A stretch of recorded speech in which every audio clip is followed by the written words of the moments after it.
बारामती विधानसभेसाठी आपण फॉर्म भरलाय, काय सांगाल?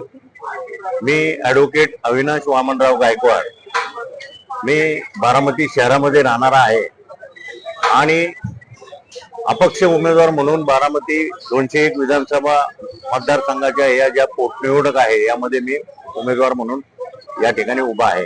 माझं चिन्ह आहे साखळी आणि मी या ठिकाणी उभं राहायचं कारण म्हणजे मी ज्या जातीतून बिलॉंग करतो ती टकारी जात ही विमुक्त जातीपैकी आहे आणि आमच्या विमुक्त मध्ये टकारी, कैकाडी, वडारी, पारधी, रामोशी यासारख्या ज्या वंचित घटक आहे अशा जाती मधील आम्ही आहोत आणि स्वातंत्र्य मिळाल्यापासून गेले 75 वर्षात या ज्या छोट्या छोट्या जाती आहे यांना कुठेच संधी मिळत नाही।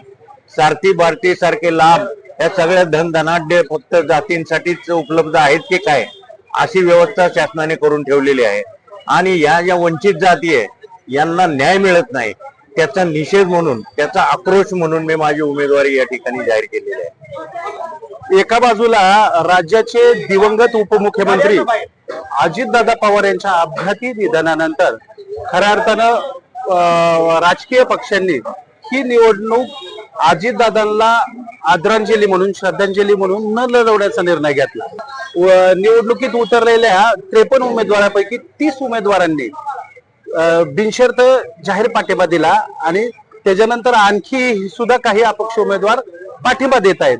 अशा परिस्थितीत तुम्ही निवडणूक लढवत आहात, काय सांगाल? विषय हा सहानुभूतीचा नसून निवडणुका ह्या सहानुभूतीवर नाही तर मेरिटवर लढवायच्या असतात। आम्ही जी निवडणूक लढवतोय तो निवडणूक आमच्या ज्या वंचित घटकांचे जे प्रश्न आहेत त्याकडे सर्वांचं लक्ष वेधावं त्या मुख्य भूमिकेतून लढत आहोत। राहिला विषय सहानुभूतीचा, तर सहानुभूतीचा विषय हा संपलेला आहे। सहानुभूतीचा विषय पवार फॅमिलीनेच आम्हाला सांगून दिले की आता सहानुभूती संपली, आता सर्वसामान्य जीवन सुरू झाले। त्याचं कारण असं, सुनेत्रा वहिनींनी घेतलेली उपमुख्यमंत्र्याची शपथ, त्यानंतर पार्थ पवारांचं खासदारकी होणं, पवार साहेबांचं खासदार होणं, त्यानंतर वहिनींचं दोन्ही जिल्ह्यांचे पालकमंत्री होणं, राष्ट्रीय अध्यक्ष पक्षाचं होणं असे आणि सुप्रिया ताईंच्या मुलीचं साखरपुडा होणं, या सगळ्या घटना होऊन गेलेल्या आहे। त्यामुळे सहानुभूती हा विषय राहिला नाही। पण मी अजितदादाचा कट्टर कार्यकर्ता आहे आणि माझ्या नेत्याचं जे निधन झालंय ते घातपात आहे, अपघात अजिबात नाहीये। मग त्याचा निषेध म्हणूनच मी उभा राहतोय। मला दादांनी शिकवलेले रडायचं नाही लढायचं आणि त्या उक्तीतून मी हा बोध घेऊन मी माझा फॉर्म ठेवलेला आहे। कारण दादांचं जे निधन झालंय ती चौकशी होणार नाही याची मला खात्री आहे।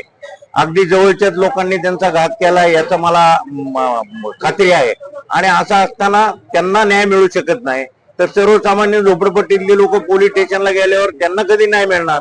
रोहित दादा राज्यभर फिरून शेवटी कर्नाटकात गेले, पण आमच्या घरातली मारामारी झाली, चोरी झाली, तर या शासनाची लोक या गोरगरीब झोपडीतल्या लोकांना फिर्याद कशी घेत नाही याचं उदाहरण या राज्याच्या आमदार म्हणून असलेल्या रोहित पवारांना आलं की तुमची फिर्याद घेत नाही तर सर्वसामान्य लोकांचं काय?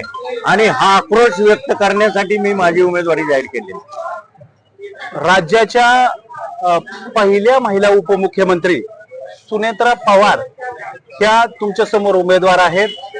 दुसऱ्या बाजूला अनेक राजकीय पक्ष अपक्षांनीही त्यांना एक मुख्य पाठिंबा व्यक्त केलेला असताना त्यांच्या उमेदवारीचा कशा पद्धतीने आपण तुमच्या समोर आव्हान असेल, तुम्हाला नेमकी मतं किती पडतील, तुम्हाला विजयाची खात्री आहे का? विजयाची खात्री, मताचा आकडा याकडे आम्ही जास्त कॉन्सन्ट्रेट केलेलं नाही।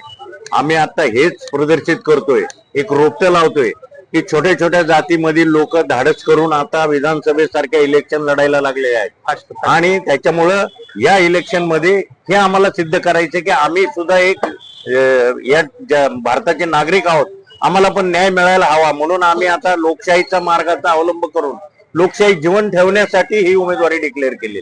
निवडणुकीला आता निवडणूक प्रचार संपायला जेमतेम 3-4 दिवस शिल्लक आहे।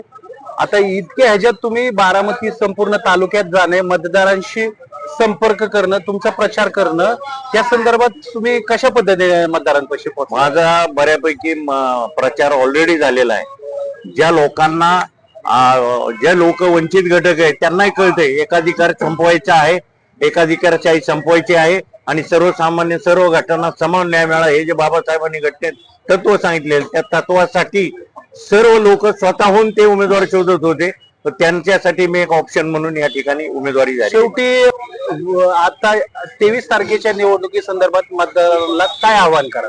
मी मतदारांना एवढंच आवाहन करेन की आपल्याला जर वाटलं की एकाधिकारशाही संपवावी, आपल्याला जर वाटलं 70-80 वर्ष एकाच नावाने खासदार आमदार होत आहेत हे थांबावं, तर आपल्याला जर वाटलं की वंचित घटकातल्या लोकांनाही संधी द्यावी जे बाबासाहेबांना अपेक्षित होतं, तर माझी उमेदवारी आपल्यासाठी एक ऑप्शन आहे आणि त्या साखळीचं चिन्ह आहे माझं.